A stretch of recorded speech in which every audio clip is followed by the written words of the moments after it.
принято решение о проведении специальной военной операции.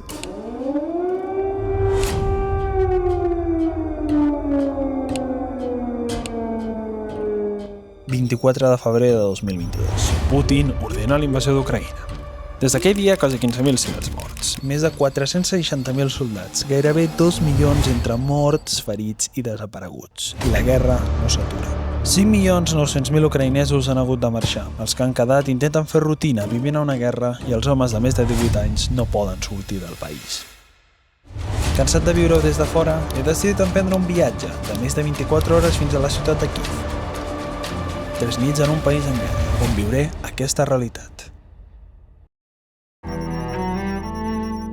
Estic a l'aeroport de Gothenburg. Ara mateix només falta pujar al primer avió que ens portarà fins a Cracòvia. Estic una miqueta nerviós, és la paraula. No havia afrontat mai una situació així abans de pujar un avió. Normalment, sempre que viatjo, estic molt emocionat.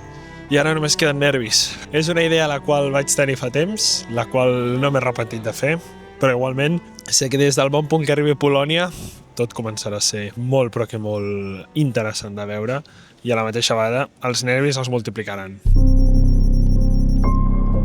Doncs ara sí, arribats ja a l'aeroport de Cracòvia. Comença aquesta aventura. Ara mateix està plovent a Cracòvia. Ara explicarem una miqueta per què hi ha que volar fins a Cracòvia. He fet tot el camí que farem, però això no és més que una de les conseqüències de que ara mateix el país al que viatgem estigui sent invaït per Rússia. Bàsicament, ara agafaré un autobús que em portarà fins a la ciutat de Shemshil. Després, des d'allà, agafarem el tren que em portarà cap a dintre del país d'Ucraïna, en el que arribaré a Kíev. Realment estic bastant nerviós perquè no sé com passarà això i una altra vegada. Tot depèn de com vagi a la frontera. El tren esperarà, entenc jo, en una estació fronterissa i en aquella jo podré continuar el meu viatge, espero. Però no sé què passarà en aquella frontera. Estic molt, però que molt nerviós. Falta ara trobar on està aquesta parada d'autobús i poder continuar amb el viatge.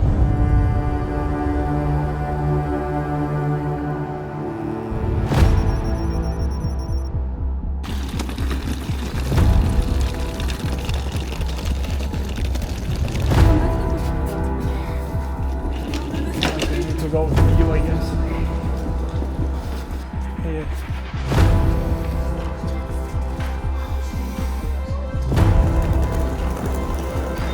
És immens el tren, però immens. Immens.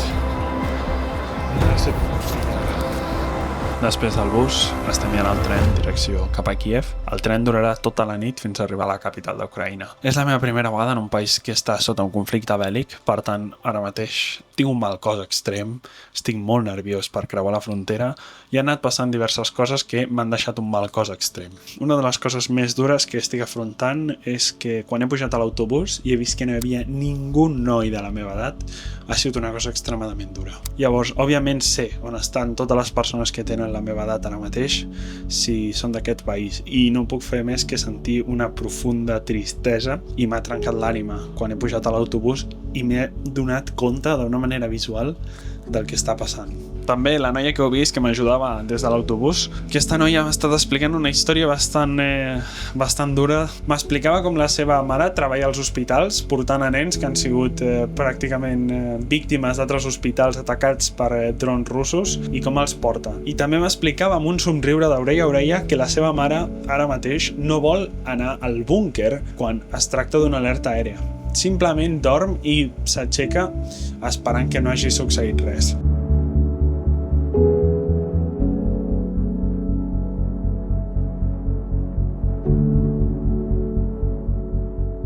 Hem començat ara a sortir.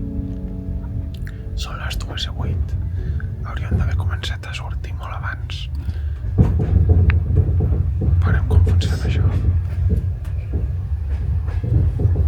Ara ens dirigim cap a la parada que hi ha a la frontera, on ens demanaran el passaport, ens despertaran, per tant, ja va bé que estigui despert, perquè així no m'ha de despertar ningú, i ja començarà l'acció. Veurem, ja no varia la llum inclús. Veurem. Acaba de venir el soldat de la frontera, m'acaba de demanar el DNI i ara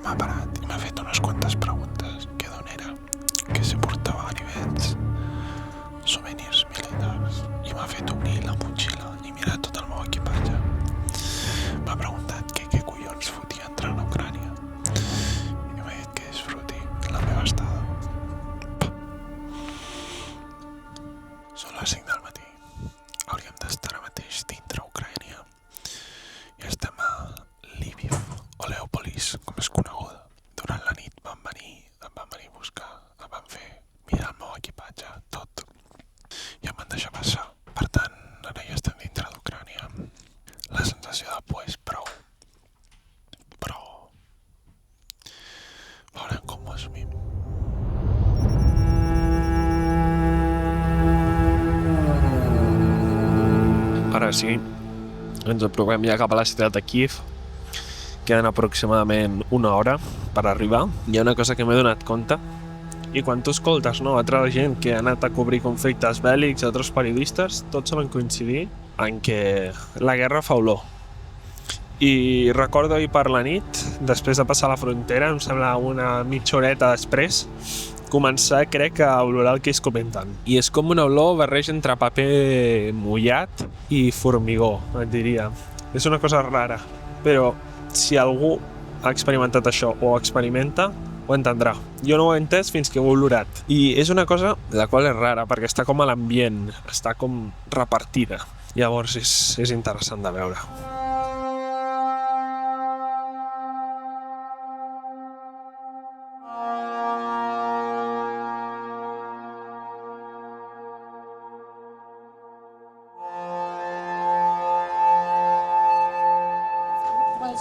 Thank you so much.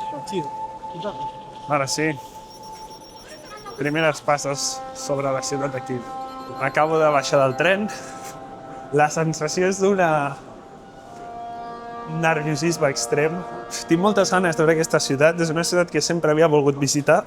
I he vingut en una època en la qual, òbviament, les coses aquí, doncs, no van bé, però veurem com passa. Anem a buscar la sortida i només em falta dir una cosa, i és que no estaré sol a la ciutat de Kiev. Tinc la sort de tenir dues persones que són extremadament brutals i les coneixereu dintre de poc.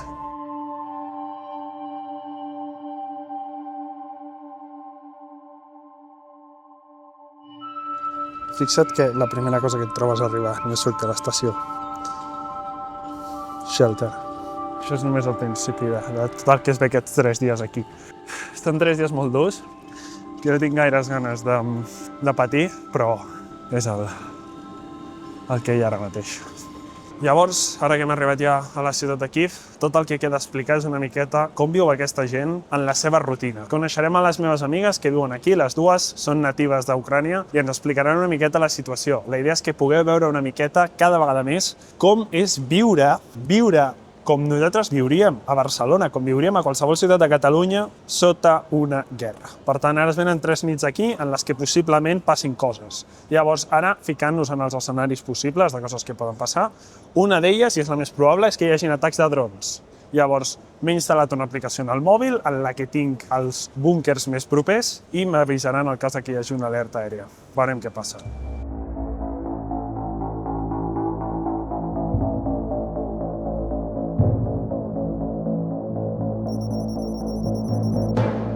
Com us podeu donar compte, aquí els sostres són molt però que molt alts. Llavors, no hi ha gaire perill quan estàs a l'hotel perquè és un primer pis el qual és pràcticament com un refugi. El sostre és superalt i després aquí, com veieu, les parets són extremadament gruixudes. Inclús tenim un balcó al que hi ha aquest doble vidre. Llavors aquí hi ha com una petita sala amb una taula i aquí hi ha la finestra que dona ja a la ciutat de Kiev. És molt important tenir això així, bàsicament perquè els vidres és un dels llocs en els que més solen afectar els atacs de dron. Per tant, mai de la vida, quan hi ha un atac de dron, tu et pots apropar un vidre a mirar a veure què passa, perquè pots esclatar el vidre i pots endur-te algun mal. Pràcticament és el que em comentava la noia, aquesta habitació és com un refugi. Llavors és molt difícil, no?, que quan hi hagi algun passi alguna cosa. Igualment ella m'ha dit que puc baixar al hall de l'hotel si així ho sento més segur, però que no ha d'haver ningú problema. He quedat ja amb les meves amigues, ja hem anat a dinar i ara l'Anna ens ensenyarà el dinar. Okay. So here's the food. We start with borscht. It's a traditional Ukrainian soup. The main ingredient is beetroot, that's why it's so red, and it's also served with sour cream. It's inside. And you eat it with this bread, which is called pampushka. It's the traditional way. Then there is mashed potatoes with Kyiv chicken. It's also a traditional dish, which actually is traditional not just for Ukraine, but for Kyiv specifically. And then for dessert, there are vareniki with cherries, and they are also served with sour cream and sugar. So it's like a traditional, classic Ukrainian lunch.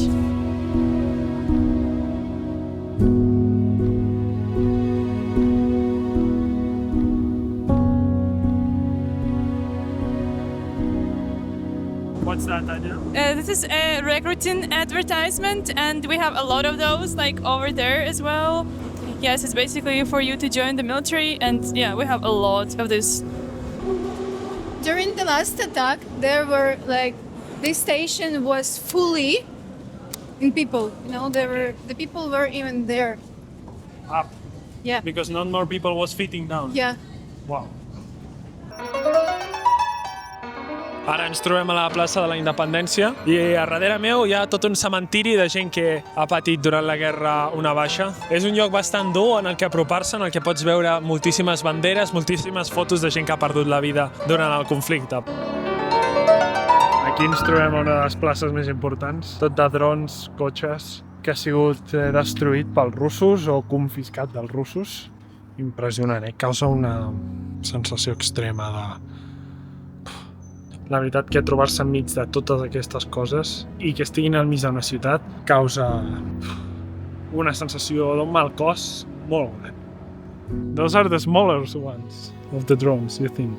Some of the Ukrainians used to think that the drones they Okay. that's like how they look. I mean, the drones that we heard, maybe, it's more about like, I don't know, the typical drone that you drive, like for leisure to record, but of course it's not. Refugee evacuation and NGOs. Humanitarian help. Això és un míssil balístic dels que fan servir també. Que hi ha una foto en la que s'ensenya una miqueta també. Espectacular.